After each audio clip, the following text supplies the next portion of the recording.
ஊருக்கு வந்து 1 வீக்காக ஃபோனே எடுக்க முடியல. அப்புறம் அவங்க அத்தை வீட்டுக்குலாம் வந்து போயிருந்தோம். இது வந்து நம்ம வாசுதேவனூர்கிட்ட ராயகிரிங்க ஊர். நம்ம சுற்றிலும் வந்து கரும்பு தோட்டமாகவே தான் இருக்கும். காலைல ப்ரஷ் மட்டும் பண்ணிவிட்டு அப்படியே கிளம்பிட்டோம். இங்கே வந்து தரணி சுகர் ஃபேக்ட்ரி இருக்குது. அது போக பக்கத்துலேயே வந்து பார்த்திங்கன்னா நிறைய அந்த சக்கரை காய்க்கிற ஆலைகள்லாம் நிறையா இருக்கும். நாங்கள் போனது வந்து மெயினாக வந்து இளநீ குடிக்கலாம் அப்படின்னு சொல்லிட்டு தான் காலையில் அப்படியே வெறும் வயிற்றோடய அப்படியே தோட்டத்துக்கு போயாச்சு. அந்த டைம் பார்த்திங்கன்னா சுற்றிலும் நல்ல தோட்டம், அதுக்கப்புறம் நல்ல மலைச்சாரல் வேற பெஞ்சிட்டே இருந்துச்சு.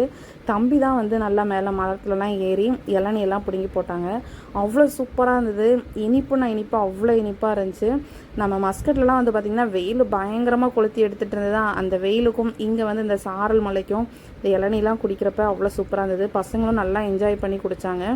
இங்கே இந்தியா வரப்போ தான் இந்த மாதிரி கிளைமேட்டும் நம்ம என்ஜாய் பண்ண முடியும். இந்த மாதிரி நம்ம நேச்சுரலாக கிடைக்கிற ஃபுட்டையுமே வந்து நல்லா சாப்பிட முடியும்.